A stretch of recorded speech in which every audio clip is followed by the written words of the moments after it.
Kim Anderson, our crop marketing specialist, joins us now. And Kim, wheat prices in the tank, below the cost of production and below the government loan rate in a lot of counties. Do you have any good news for us? I think there is good news out there. You look at the hard red winter wheat harvest, it's cleared Texas, Oklahoma, Kansas, Colorado's pretty much through, getting up into Nebraska. So I think we've got this harvest mostly in the bin. I think the big above production expectation is done.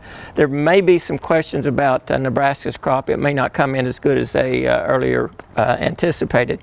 Our protein was below average, but the reports I get from tests that it's a good quality milling protein, and that right now the hard red winter wheat crop and in the bin is a good buy for millers. You look at the funds, they're short over 100,000 contracts. That's over 500 million bushels. In other words, they've sold about a third of this year's crop, and they've got to get out of those short positions sometime. And when they do, I think prices will come up.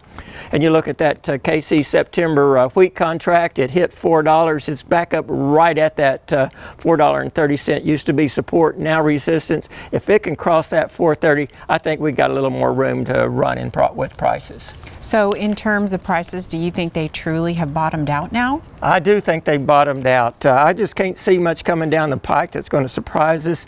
You look at this WASDE report that came out this week.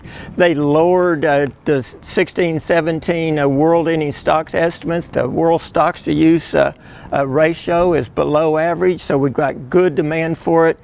You look at France, they've had too much rain there. Their quality's down, their yield is lower. Argentina's had trouble planting the crop. Low prices, I think, will lower plantings for the southern hemisphere wheat crops, and looking at the 17 crops.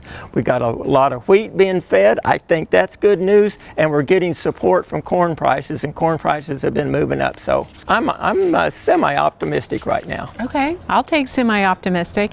Now, with all of this in mind, what should producers keep in mind between now and June 2017? Well, what they've got to have is a plan to sell this 16 crop. I know prices are in the tank. I know it's a sad situation, but they've got to have a plan on how to sell that. I think they need to look at using the loan and extending their time that they can take risk further out.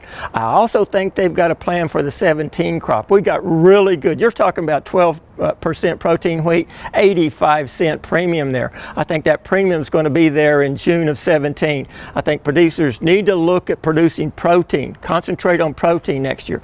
They've got to look at the discounts for the foreign material and dockage. Work at producing a high quality 17 crop, and it's going to make up for some of these low prices. Okay, thanks a lot, Kim. We'll see you next week.